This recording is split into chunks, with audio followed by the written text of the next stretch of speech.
Shalom saudara yang diberkati dan dikasihi oleh Tuhan Yesus Kristus. Salam jumpa kembali bersama dengan saya di channel YouTube saya.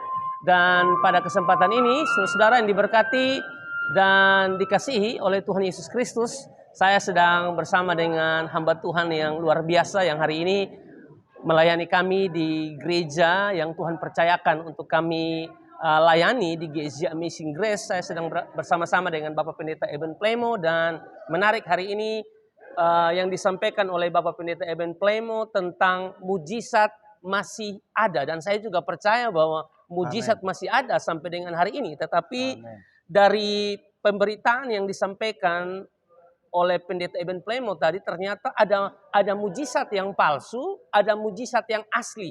Lalu bagaimana kita bisa mengenali mujizat-mujizat tertentu antara yang asli atau yang palsu? Nah, itu yang saya mau tanyakan kepada Bapak Pendeta Eben Plemo.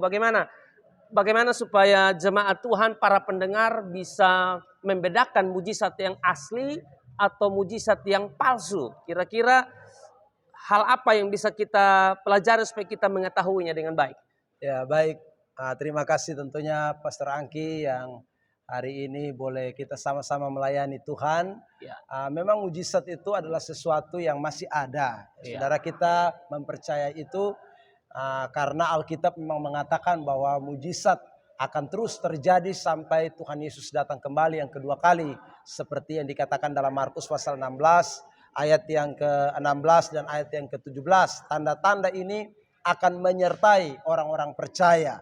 Dan di situ dijelaskan tanda-tanda itu bicara tentang bagaimana menyembuhkan orang sakit dan seterusnya. Yang tidak lain adalah bicara tentang mujizat.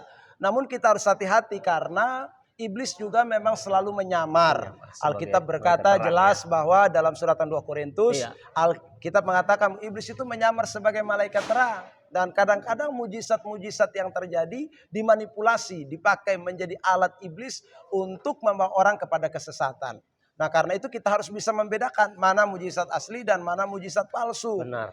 Mujizat asli dan mujizat palsu yang paling penting untuk kita bisa membedakan adalah, saya tadi menyampaikan ada 3 hal. Tetapi yang pertama yang mungkin harus menjadi dasar buat kita adalah pengajaran. Firman Allah itu menjadi patokannya.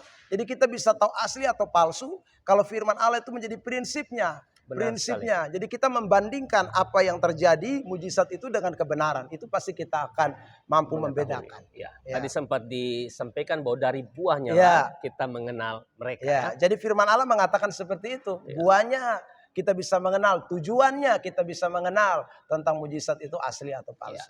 Jadi penting saudara ya, bagi saya dan saudara untuk belajar firman, bertumbuh di atas dasar pemahaman firman yang benar supaya kita tidak diombang-ambingkan dengan pengajaran-pengajaran yang tidak benar. Sekali lagi, mujizat masih ada, dan kalau urusan mujizat itu urusannya Tuhan. Tuhan bisa melakukan mujizat, Amen. Tuhan juga tidak mau kadang-kadang melakukan mujizat. Amen. Tapi lebih daripada itu, pemahaman akan firman Tuhan harus menjadi hal yang luar biasa. Karena Alkitab berkata, Roma 10 ayat yang ke-17, iman bertumbuh dari pendengaran dan pendengaran akan firman Tuhan. Terima kasih Bapak Pendeta Eben Plemo untuk waktunya, untuk bisa sharing, berbagi sesuatu kepada para pendengar. Sampai jumpa di lain kesempatan. Shalom. Tuhan memberkati. Tuhan berkati.